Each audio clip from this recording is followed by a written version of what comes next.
Makar sam radio nekoliko recepata za razne vrste paprikaša, ovaj okus je poseban, a sa sastojcima koje gotovo uvijek imate kod kuće. Zaista morate probati. 500 g pilećih prsa,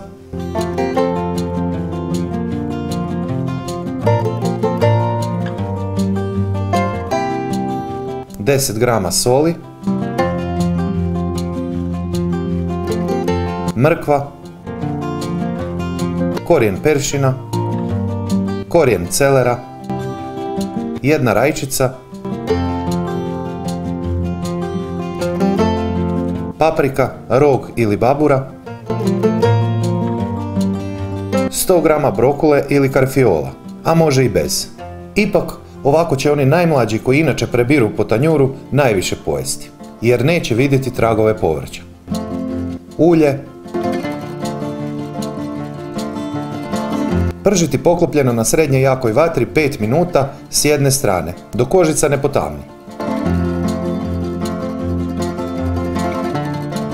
Ostaviti poklopljeno 5 minuta.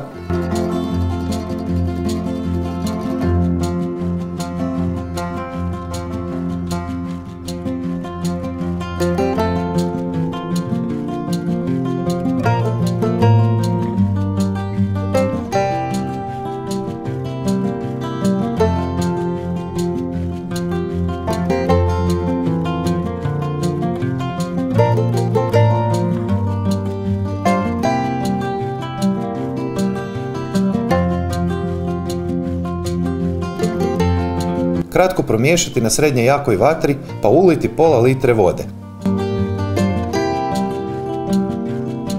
Kuhati 10 minuta.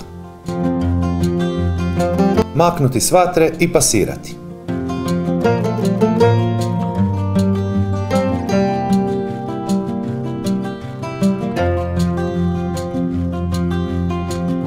Također podesiti srednje jaku vatru pa na ugrijanu tavu dodati ulje.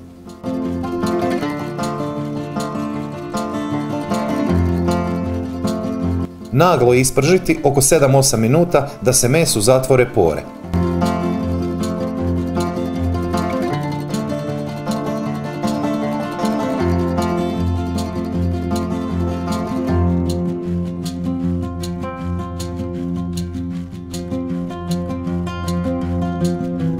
Dva luka,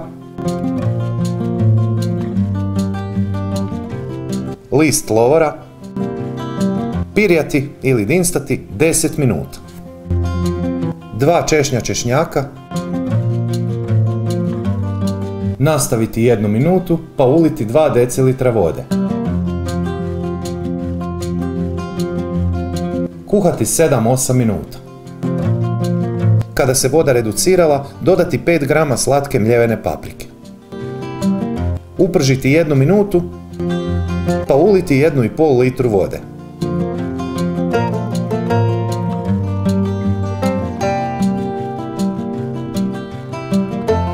...700 do 800 g krumpira narezanog na kockice veličine zalogaja. Opcija ako imate prstohvat kima. Kuhati poklopljeno uz povremeno miješanje 25 do 30 minuta. Sve ovisi o vrsti krumpira, ali pripazite da se baš ne raspadne. 5 g soli ili mješavine začina, po želji. Sjeckani listići peršina.